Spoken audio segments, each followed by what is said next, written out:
L'obésité doit être reconnue comme étant une maladie chronique en France, ce qui n'est pas le cas depuis tout le temps.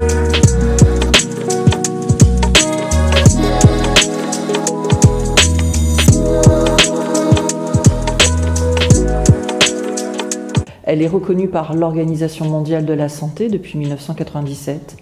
Elle a été reconnue par l'Union européenne depuis le premier semestre 2021. La France fait énormément de choses sur l'obésité. Moi, pour y travailler depuis plus de 20 ans sur le sujet, on a des recommandations de la Haute Autorité de Santé. On a eu le plan obésité.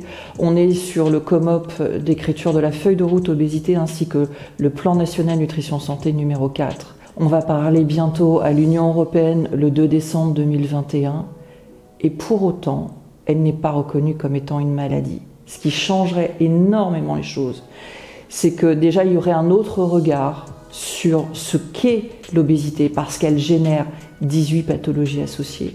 Le Covid étant la 19e pathologie associée sur des chiffres qui ont été donnés par Santé publique France, 47% de la population qui occupait la réanimation avait des problèmes de poids, et qu'importe la taille de la problématique de poids.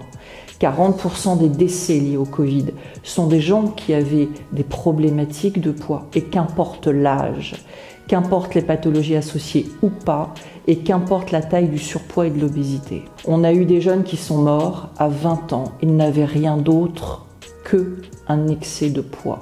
C'est-à-dire que soigner l'obésité, c'est soigner 18 pathologies associées.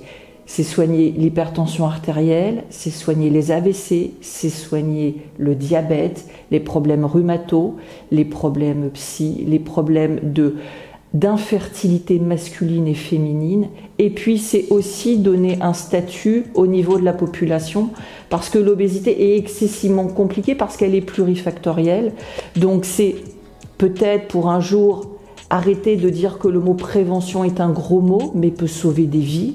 Plus les personnes et les enfants sont obèses jeunes, plus ils seront malades très tôt sur des comorbidités chroniques. Donc c'est un coût de 24 milliards d'euros à l'année à l'État à ce jour, qui ne fait que augmenter en France. Et puis on pourrait aussi avoir cette petite chose qui paraît peut-être bête, mais des professionnels de santé médicaux et paramédicaux formés en cursus initial à l'obésité. Et puis en formation continue, parce que les soignants qui sont à ce jour, les pauvres qui font ce qu'ils peuvent, finalement ne savent pas nous gérer, ne savent pas quoi faire de nous. Pourquoi quelque chose qui est reconnu par l'OMS, qui est reconnu par l'Union européenne, pourquoi l'État qui fait tant de choses finalement n'ose pas dire à un moment donné, eh oui, c'est une maladie selon des critères donnés par la Haute Autorité de Santé. Ça pousserait les gens aussi à devenir acteurs de leur santé, ce qui est primordial à nos yeux. Parce qu'on a tous un pouvoir d'action dès l'instant où on a une information qui soit simple, vulgarisée, sur lequel on peut donner un mouvement bienveillant. Donc moi je vous dis, et si demain vous preniez l'opportunité, vous, à votre niveau, de reconnaître ces pathologies comme étant une maladie, je vous dirais bravo et merci.